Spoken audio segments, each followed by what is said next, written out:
Okay, good morning, everybody. And I'm going to make this little video before it starts to rain.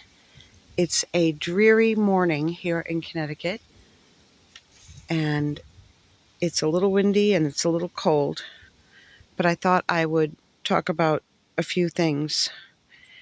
Number one is the rumor that refugee resettlement would stop during the winter, December, January, February, because of the snow. This is just, I don't know who mentioned this. This is not possible. The snow and the cold doesn't stop anything. And I grew up in Michigan and nothing stopped us from functioning. There are snow plows and shovels, and there's salt to throw on the road. So we just keep a going through that. So that's not possible.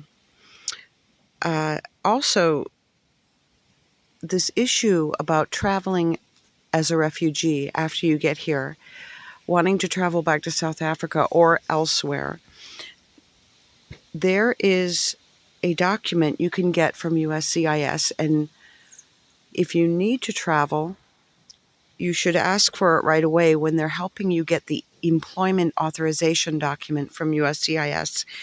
And this is, I believe, an I-131, and it allows you to travel out of the country as a refugee and come back in, but it is highly frowned upon. It is a risk to go back to South Africa in the first year. I would think this is a little obvious to people. You're here as a refugee, and we're protecting you. So while you're a refugee in that first year, it's not advisable to travel back to South Africa. It is possible, but you may have trouble getting back into the country.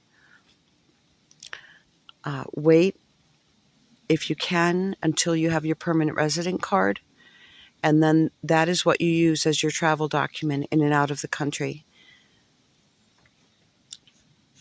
All right, now the presidential determination on the refugee cap, that should have been made by midnight, September 30th, according to law.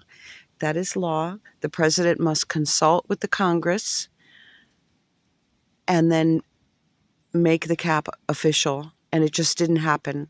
I can't understand why it hasn't happened in the meantime. I believe the House of Representatives is not in session at the moment, but the Senate is. And I'm not sure if he must consult with both parts of the government. There's 50 senators. No, there's 100 senators. And there are many more representatives based on the population in each state. So you've got your representatives, then you've got your senators. And I don't know why this didn't happen. And I've seen on CWS, on their website, 2 or 3 times they have stated on their website that this determination of refugee cap will not be made until the government is back in session. I don't know how they know that. Perhaps the president has stated that. I know he stated he will not speak to the Democrats until they start the government back up. So that must be made by law in order for refugees to start coming.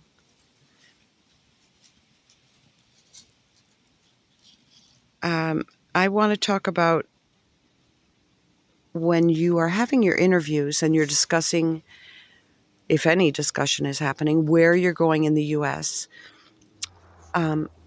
If you have a job waiting for you, then don't be afraid to discuss this with CWS. Now, there are farmers that are H-2A workers that have gone back for processing, and they're discussing this with their with the agents, with the CWS, with the State Department, because they have a job awaiting them and housing.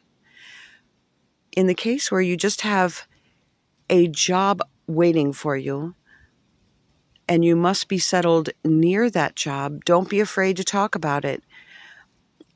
They will try to work with you. We want this all to be flexible because that helps people get on with their lives. It's not possible to line up jobs ahead of time, and it's not advisable, but in certain circumstances, this will help people get their lives going. Um, Farming jobs, truck driving jobs, especially.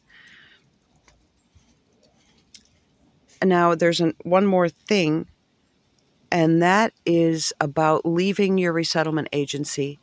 We expect a lot of people to start coming when it opens up again.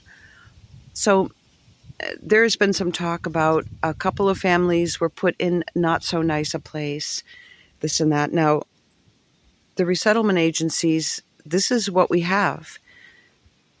And this is what's been set up for many, many years. And they are all over the country. They're in cities, they're in suburbs, and we want this to work. This needs to work. Sometimes you will want to leave your area where they've placed you, and this is not advisable. We want this to work out where you've been put in, where they have room and they can house you and uh, get your needs taken care of. But anyway, that leaving your resettlement agency to go somewhere else shouldn't happen because you failed to tell them you have family or friends or a job waiting for you. You need to arrange that. These resources shouldn't be wasted. But if there is a situation where you are in a place where it's not safe, where you're not being helped, that should be addressed. And I don't want to talk about it too much because we don't want this to be happening. We hope that it all works out. But we'll talk about it later because a lot of people will be coming through when things open up again. And that will be a good thing. All right. You all have a good afternoon.